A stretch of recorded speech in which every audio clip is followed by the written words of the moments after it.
save me some.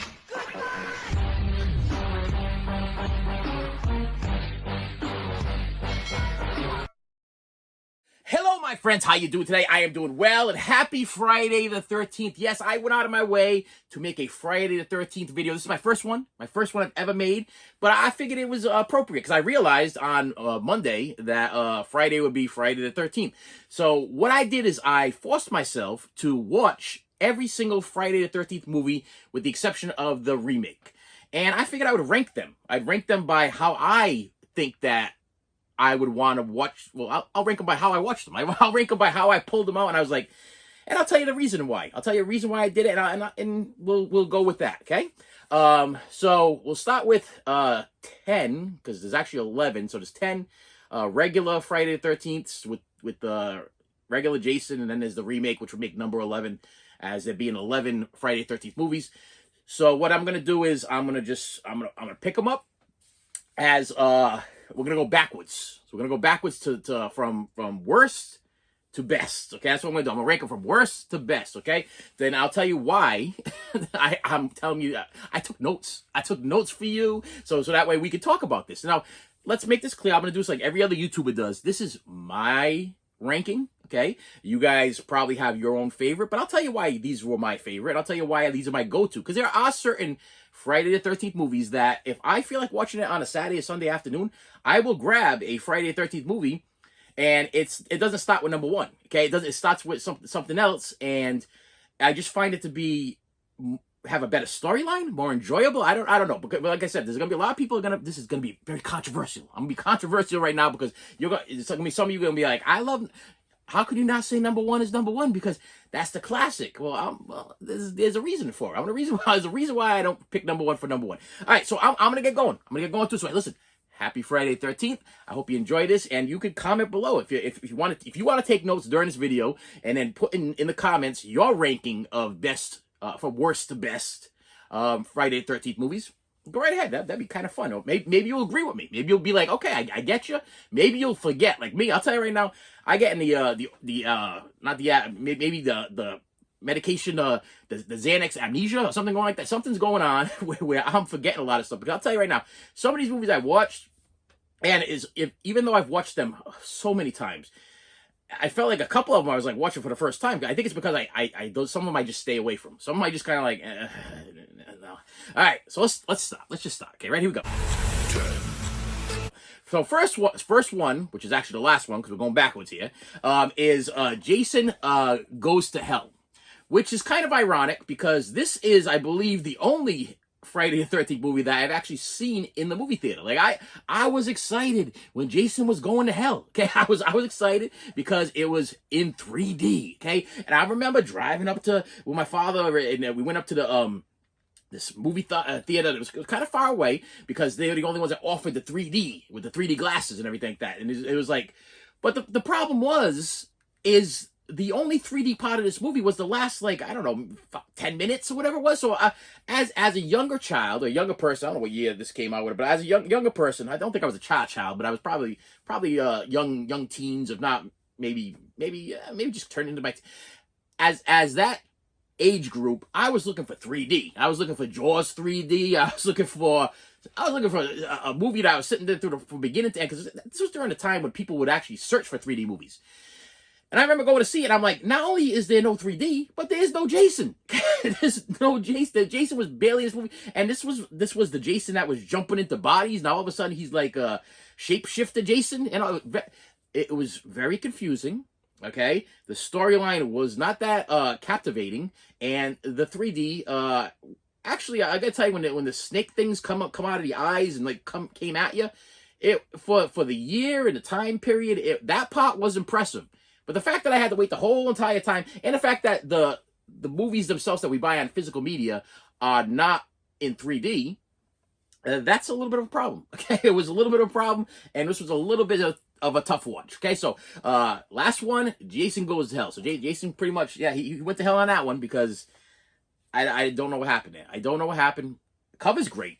Beautiful. I love the cover. And I will tell you, I did go with all my DVDs instead of the Blu-rays, or if I do have 4Ks. I think I have the 4K of the new one, but I did not upgrade Jason X and this crappy movie for on 4K because I was like, because number one, it didn't come with the Blu-ray, and I know everybody's all like in line for this stuff. They're like, oh, I did upgrade the remake, but I was like, after updating the remake, I'm like, I'm not updating anymore because they don't play properly in my player, so I'm not gonna do it. I will tell you, I watched all of these on DVD on purpose. I watched them on purpose because I will tell you that the picture quality on these DVDs I'm gonna be showing you, a couple of the older ones had that little pop-in thing, the little white specks and and even the grainy Paramount symbol at the beginning. It was very nostalgic. I'll tell you right now, it did not need to be 4K quality. It did not need to be Blu-ray quality. I watched every single one of them on DVD, and I thought that they were great. I thought they were absolutely great. So, with that said, let's not knock DVDs too much. And I got a couple of these guys that are diehard 4K fans, and they're like, "Oh, throw out your Blu-rays, burn your DVDs." No, don't do that. Save them for nostalgic purpose and for the fact that, comment below. Don't the DVDs have the best nostalgic covers? I mean, these are what I remember as a child standing up looking at that marquee, waiting to go into that movie theater. This is what I remember. This is what I remember at my video store when I went to go rent it on VHS. I don't remember the 4K covers that remade whatever by these exclusive artists and stuff like that. That's not what I remember. I want my nostalgia. So that's where I went with the DVDs. That's why I went with DVDs. I will tell you, if you do own the DVDs, they all play in perfectly, so that make you feel good. All right, next one. And this one, it tore me a little bit. Because I was like, sure. I really do enjoy this movie, but to me, this could have not been Jason. This could have been anybody. This is just a great sci-fi movie, and this is Jason X. I love the idea. I love the whole premise of the fact that all of a sudden Jason can so beginning of the movie, they want to catch Jason and they want to test him, whatever, because his body can rejuvenate like Wolverine. So they want to know why Jason can rejuvenate his body. They want to figure that out so that way, for technology purposes and scientific purposes, they want to figure out why he can rejuvenate. Like he can get shot 100 times and his body just heals itself. So I started watching the movie and I'm like, okay, so this was a decent movie.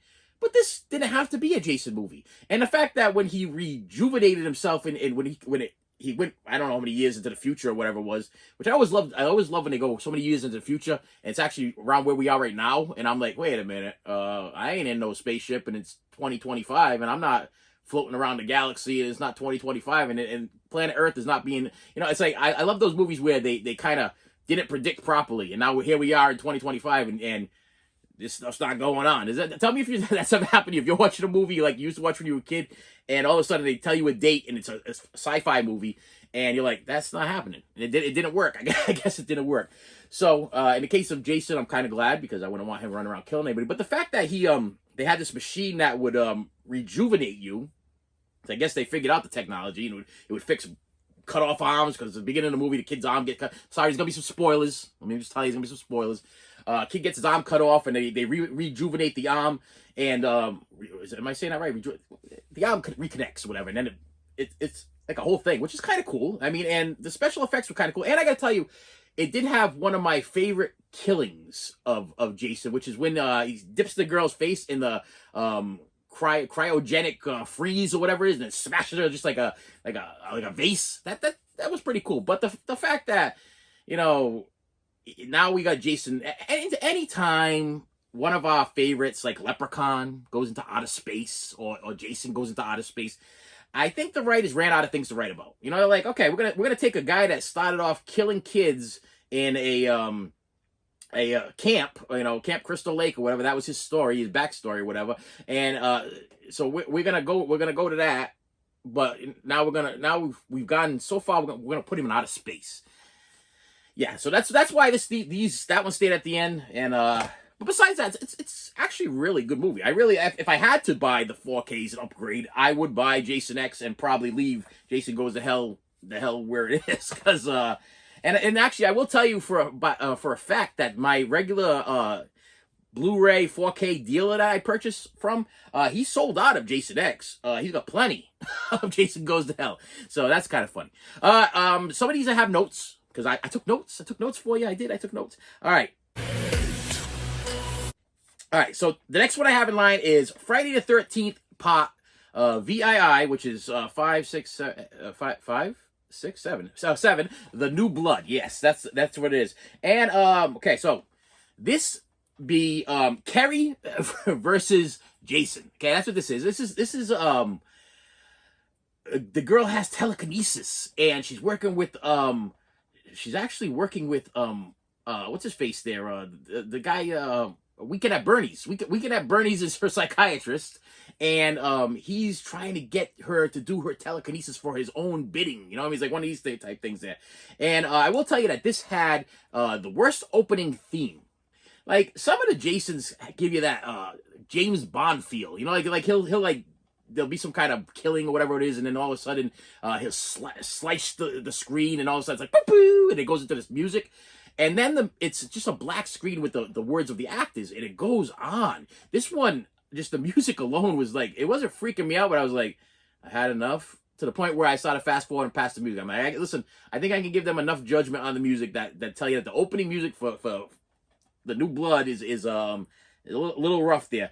And this one is where you get Skeletor Jason. Okay, yes, Jason would be in the bottom of the lake. Okay, he all chained up, that classic thing that whenever we think of Jason, we think of Jason chained up in the bottom of the lake by his neck on a rock. You know what I mean? They even sell these TikTok things on the TikTok shop or whatever. Jason in a bottle with his neck tied to a rock. And then all of a sudden the girl goes out there, she's missing her daddy or whatever, and she's having her telekinesis powers or whatever, and she just shakes Jason free.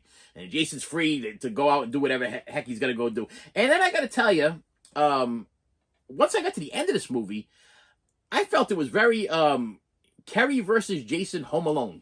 she had all these like, she's making these the gas pump thing fly up in the air and stop fire, and it's like she's using her mind powers to hit him in the head with things as he's walking up the stairs.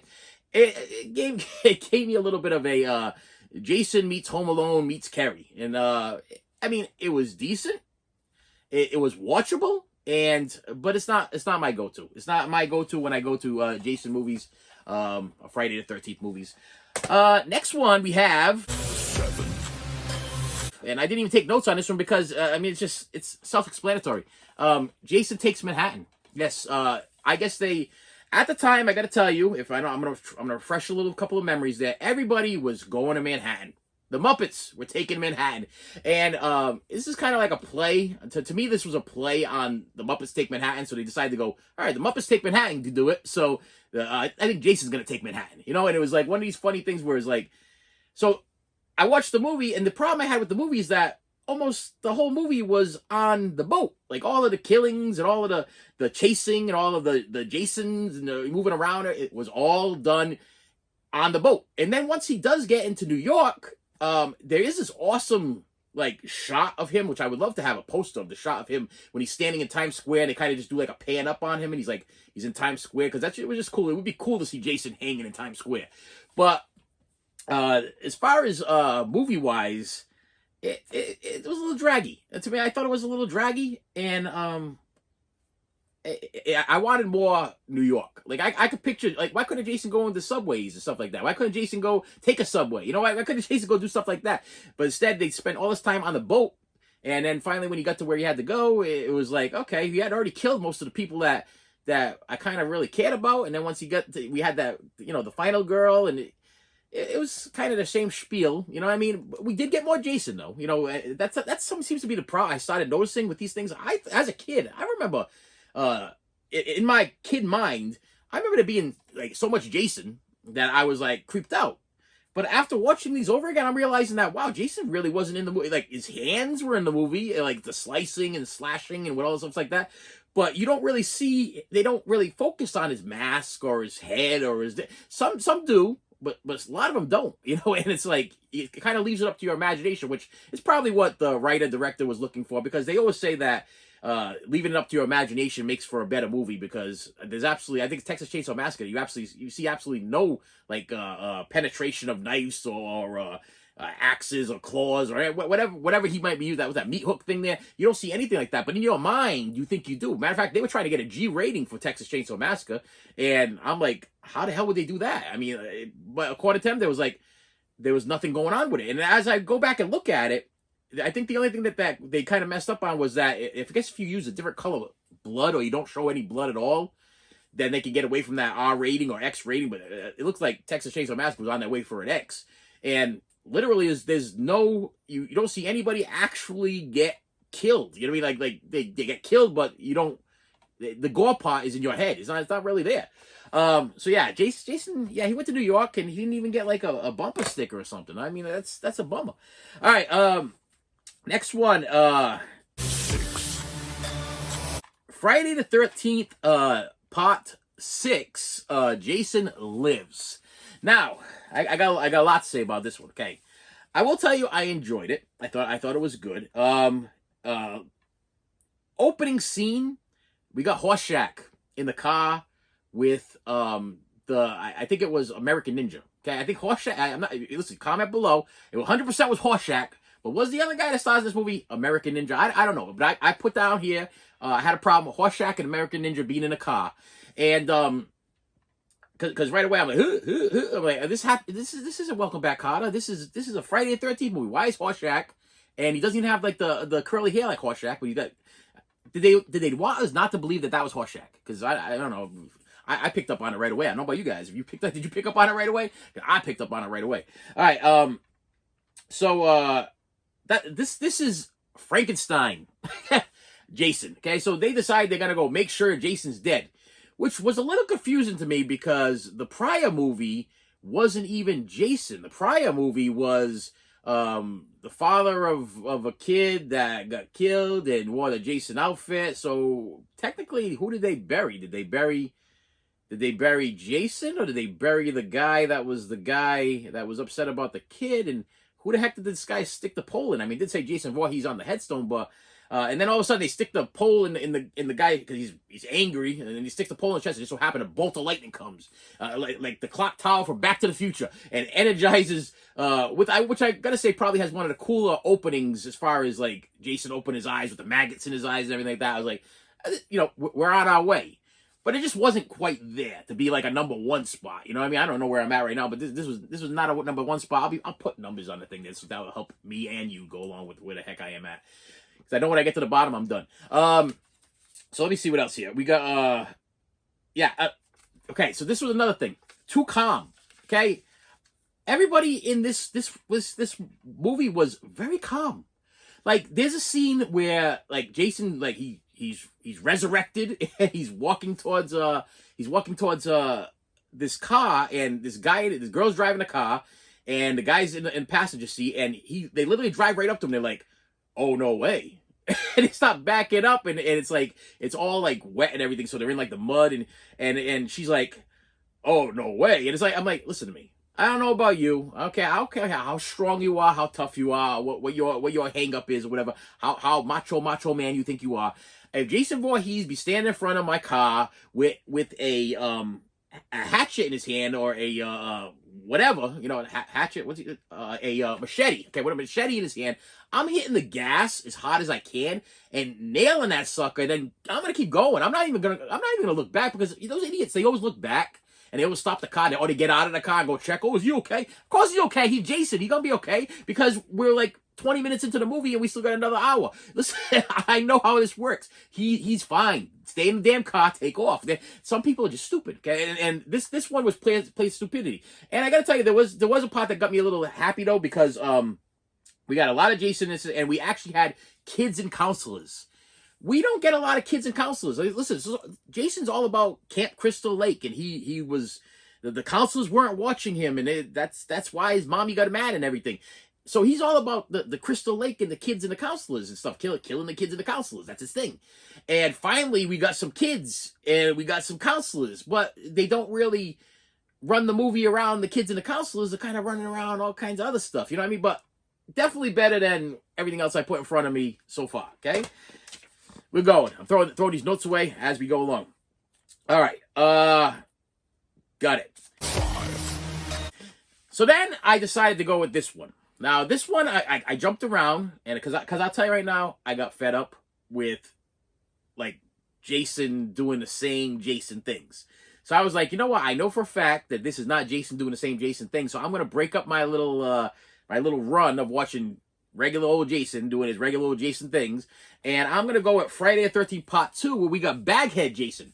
We got Baghead, One Eye Jason. That's what we got. Jason peeking through that one eye Jason there.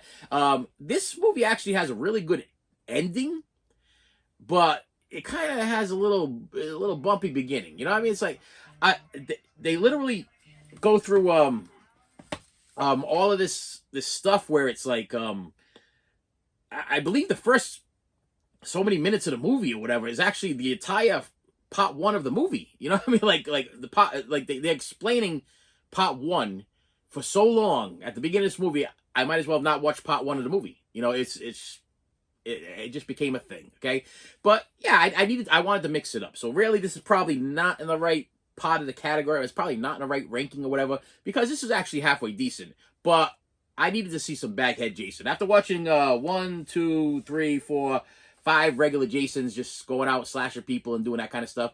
I wanted to break it up a little. Baghead Jason. So that's where we went with that. And Friday the 13th 2 is actually really, really good. I probably could have put that next to 2 or 3 or whatever. It probably could have been the same thing.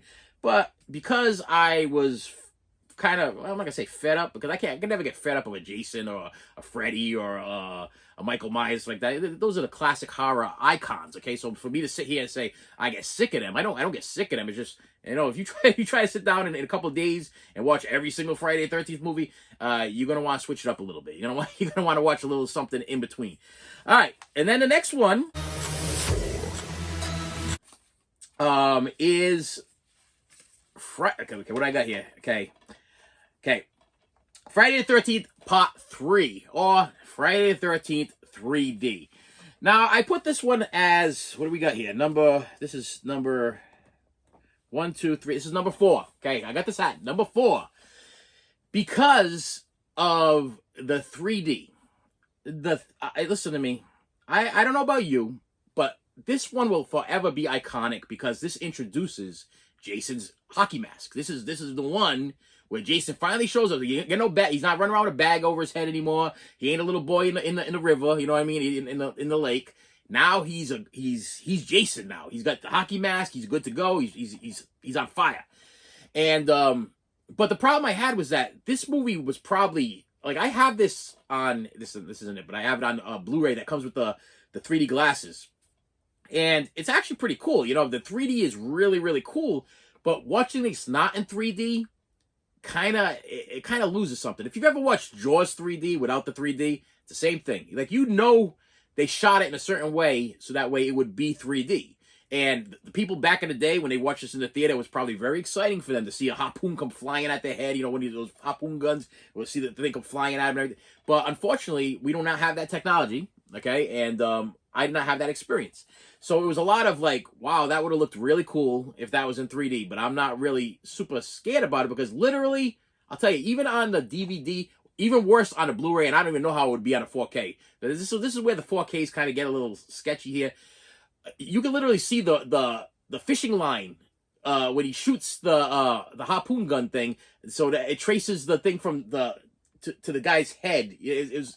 It was a thing. It really was a thing. But this was halfway decent. And I got to tell you, this will forever be a classic in the world of Friday the 13th lovers and collectors or whatever, because this introduced the hockey masks to Jason. So yeah, but not my go-to when I want to just sit down and watch a Jason movie. Okay. And then the next one we have, boom, Friday the 13th Part 1. And you're probably like, whoa, dude, that's the first one. It's a classic. Listen, it was a murder mystery, okay? It was this was a mad mommy, okay? And like I said, I'm gonna give you some spoilers here. And this was a like a Angela Lansbury CSI whodunit. Like this, you don't see nobody through the whole dang movie. You just see it's like you see a lot of people going, "Ooh, it's you," and "Hi, oh, what are you doing here?" And it's like one of these things, and you don't know who it is. You're like, who did it? And I don't remember seeing this for the first time when I was a kid, but this was probably before they even introduced like Jason, when you actually got to see. Yeah, not wow. That was really stupid. Of course, it was before they introduced Jason, but because of my age group, I had already seen Jason. So when I went to watch this movie, I was expecting Jason, but there was no Jason. You know what I mean? So it was a little bit tough. And then at the end, when you find out, oh, it's just a mad mommy because the counselors were having sex and smoking marijuana or whatever. They need to die because you let my boy drown in the lake. This could have been an episode of I don't know, Law and Order, or one of those things that my wife watches at like 3 o'clock in the morning. I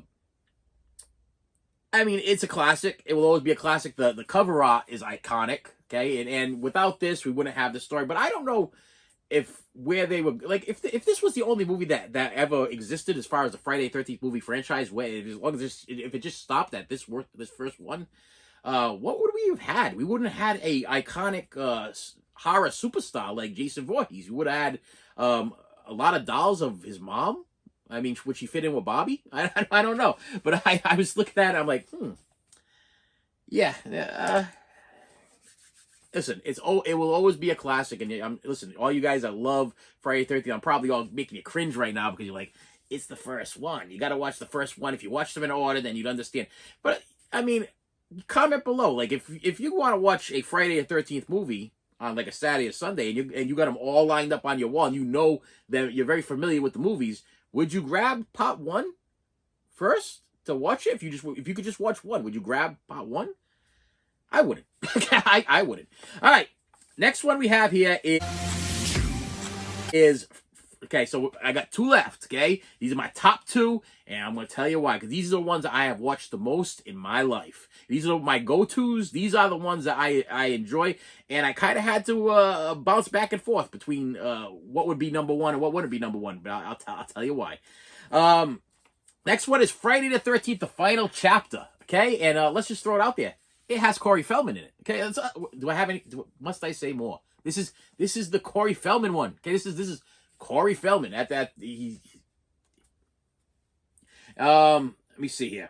What did I put it? Oh, okay. So this not only is Corey Feldman, this is the Crispin Glover one. Okay, so I have refreshed my memory there. I just want to make sure that okay, good. I'm good. Yes, you get the classic Corey Feldman. Okay, before he went wackadoo.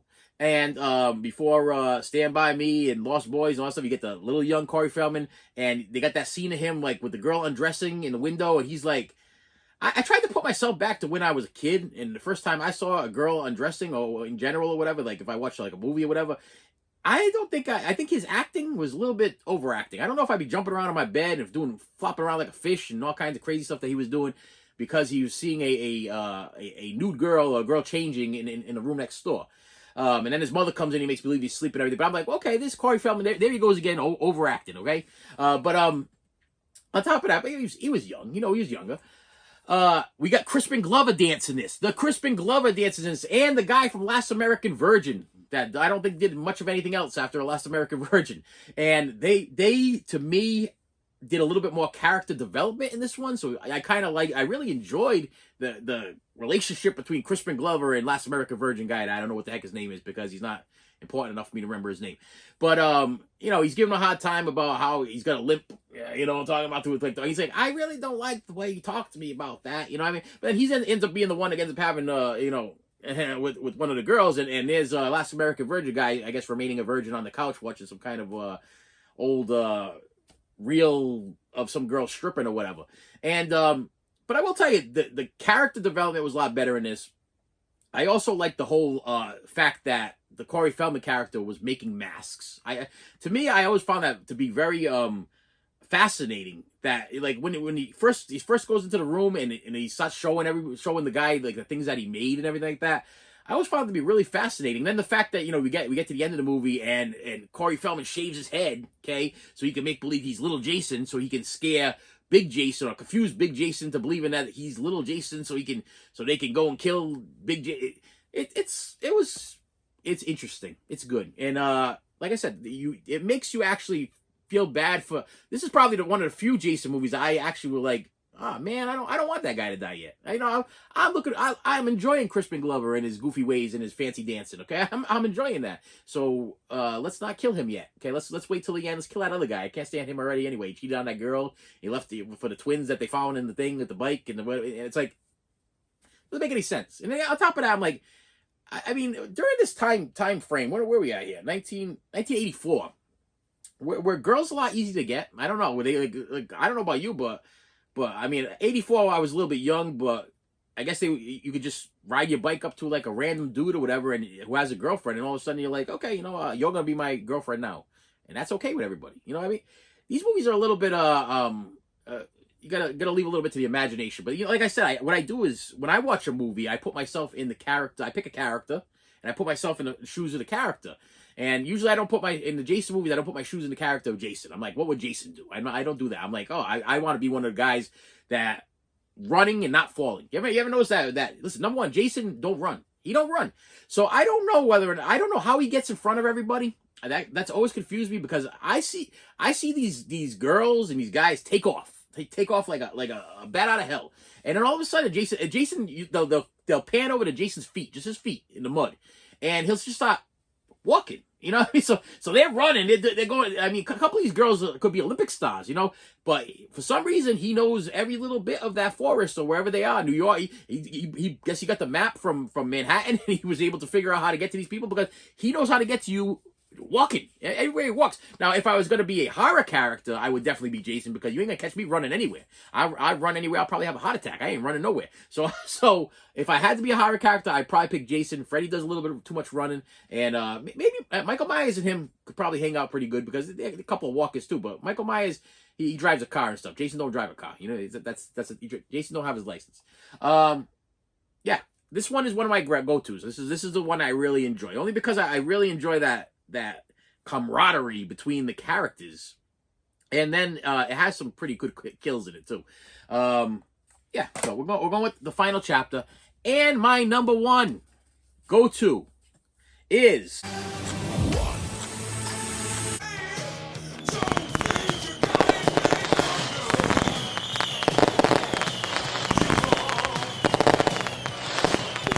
it opens up with this heavy guy or whatever, and he's eating chocolate, and he wants to help the girls hang the laundry or whatever, and they're like, I want to help you, and he goes to one of the girls, no, get out of here, and he gets chocolate all over the sheets and stuff like that. Then he moves on to this guy that's cutting wood, and you could tell right from the start that this guy is not happy.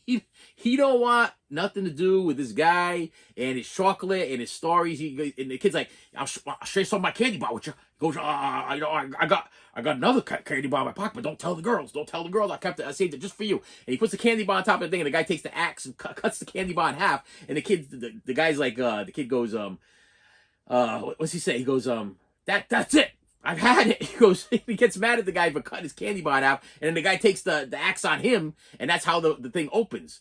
And the coroners show up and the people for the ambulance and everything, and they see the kid and everything. They put the body on there, and this is where this big spoiler comes in. There's a big spoiler. It's kind of ironic that this is my favorite because this is a little bit of spoiler and a little bit ironic. So we go through the whole movie, and come on top of the fact that this has probably one of the best storylines. Like I said, we got a mental institution. We got people that are all going through different kind of mental issues. We're getting a little bit of backstories on each one of them, or what's going on. We got people getting hacked up and killed left and right, but like the cops really not hanging out at this mental institution, which I always found to be very, very odd. They're more focused on other things. And on top of that, I was like, Dudley. Oh, Dudley from Different Strokes. Listen, as a kid, you have no idea how excited I was to see Dudley from Different Strokes on Friday the 13th. I was like, oh my gosh. Where's Arnold? Where's Willis? We got Dudley. Okay, Dudley's doing something else. Listen, Dudley has made it. Okay, he's not just that guy that was riding on the bike man's back on that weird weird episode that always creeps me out to this day. You know, that episode where on Different Strokes where they're like selling bikes. You know, the bike salesman one. They make fun of it on a lot of cartoons. And the bike salesman's like, "Hey, why don't you come back here, kids?" And they go back there, and the next thing you know, Dudley's on his back playing. I think it was Tarzan with no shirt on or whatever. He's like, and his dad shows up like, "What's up, son? What are you doing over here with no shirt on?" "Oh yeah, Mr. Whatever asked me to come in the back, and he gave me some Jesus juice and had me ride on his back or whatever while we watched some cartoons with some naked mice." I was like, Dudley, what are you doing over there Friday the 13th? And then he becomes like the main dude throughout the whole movie. Like it's all about Dudley. It's all about what Dudley's gonna do next. To me, I don't know. That's what it was anyway. And then we get the big kill scene at the end, and Biff Bam Pow. That's all I gotta say. Biff Bam Pow. We find out. Oh, spoiler alert! If you want to shut off now and just hit like, share, subscribe, do that. Shut off now. Big spoiler alert! It was the kid in the beginning of the movie's father, dressed up like Jason, who was actually killing everybody because at the beginning of the movie, the mental institution people were not taking care of his son properly, and he had not seen his son supposedly or whatever. He didn't know where his son was, and then he realized that was his son that was just butchered by this wackadoo, and he was mad at the mental institution. So Dudley and the girl, whatever, they do a little swinging thing, knock him onto this. I don't even know what it is. I think it's something to turn till the earth or whatever. I'm not sure what it is. Some kind of farming device, and they push him out the window thing of the. It's like a barn door. I'm all over the place. And they fall back. He falls backwards, and then all of a sudden the mask falls off, and you get to see how he was wearing like a bald cap, and he was wearing the mask over the mask, but really they reveal, oh no, it was like Scooby Doo. It was like Scooby Doo. Like, oh, it's Mr. Jenkins. Oh no, it's like one of them damn things. And the cop's like, yep. Come to find out that was his son that was killed before, and I guess he just couldn't take it. I'm like, oh my gosh, we're having a Scooby-Doo moment on Friday the 13th. So I'll tell you right now, no matter how many times I put in this movie, and I know who the killer's going to be, I still enjoy the movie itself. Like, you know, the end part when you're like, oh, it's silly Mr. Jenkins that fell out the window or whatever, and then here he is, he's mad about his son and everything. I kind of look past all of that because I'm really enjoying it. Listen, the Dudley's brother, he's in the back of a van with some his chick or whatever, and they're smoking weed, and they're like, it's like a whole. Can I go visit my brother? He's like, hey there, beautiful. You know, it's like, oh my goodness. And then the guy gets killed while he's taking a dump. He had the burritos or whatever. He offered his enchiladas. Hey, you want an enchilada? To his brother, which is Dudley, and Dudley don't have an enchilada. But then, as soon as the brother leaves, he gotta go take a dump. So to me, I don't know. One of my favorite parts. He's in the crapper, and he's singing to his girlfriend. Girlfriend's outside the crapper, Porta John, and he's going, ooh baby, and then she's outside. She's like, ooh baby, and they're going back and forth. And then all of a sudden, she just stops. He's like, and then the Porta John starts shaking or whatever. And he's like, hey, I'm going to get out there and I'm going to do it. Like, he's getting really, really mad. He's going to go out there. You're going to take care of this woman that's messing with him while he's trying to take a dump. Well, yeah, it wasn't her. It wasn't her. She dead already. Okay? Jason already got her because she was outside of the Porta John. You should have stayed in that Porta John. But then more than likely would have stuck some harpoons through that thing or whatever. Probably would have looked like like some kind of like magician's kit thing or whatever. Because for some reason, Jason always finds these weapons. I don't know where I was questioning some of these movies where I was like, where did he get the machete from? You know, like some of them, he automatically has the machete. Was he built with the machete? Was he born with the machete? Does he come with the machete? That seems to be his weapon of choice. But he does get very creative in some of the movies. I think some of them they were like, oh, you know, I think we're not going to stick to just the machete. We're going to give him a harpoon gun, or we're going to give him a hatchet, or we're going to give him a spear gun, or we're gonna just give him. He's gonna put a knife through. One of my favorites. He's gonna wrap the girl up in a sleeping bag and beat her against a tree until she falls down dead. You know, I'm like, wow. You know, very well thought out. You know, cool scenes and everything like that. Very memorable. But I'll tell you right now, if you watch all of these at once, like in a day or a couple of days or whatever, they do start to blend into each other. And I got to tell you that, you know, when I do sit down and watch Friday the 13th, it's usually the final chapter and a new beginning. I just really do like the Crispin Glover and Last American Virgin guy in this. I think it's great. Being the fact that I just realized for the first time in a long time that we get very little Jason. We get very little seeing Jason. Matter of fact, Jason X, I can remember seeing a lot of Jason. But I was like, this ain't Jason though. This is Jason with really red eyes. You know, this is Cyber Jason. You know, this is he can't be destroyed. He's turned into the Terminator. You know, he's this Terminator Jason. The rest of the stuff is like I said, it's mostly hands and arms and slashes and this, that, and the other. But I remember as a kid, I don't know. It was funny because as I was going back through them, I'm like, man, I remember Jason prominently being in every single movie except for part 1. And then I remember very clearly Jason in part 2. Matter of fact, the part that pops out in Jason 1 that always got to me was not even like the movie itself. That all of like the little random killings that's going on. It was the end where the girl's sleeping in a boat, and all of a sudden, little Jason that drowned in the lake comes popping up, and he grabs her and drops her, takes her out of the boat or whatever. And that's how it ends. And then she wakes up. It was a dream. To me, that was probably the coolest part because that's when I got to see Jason. I was like, finally! And maybe because I saw it later, I was like, finally! That's who Jason's supposed to. So that's why Jason's head looks like that. And Jason's like, because we got the mask, this is why we get to see just a little bit of whatever. That's why Jason looks like that. You know what I mean? It's because he'd been at the bottom of a lake, I guess, get eaten by piranha. I don't know, but that's, to me, that's what I remember. So, with that said, my friends, thank you so much for stopping by.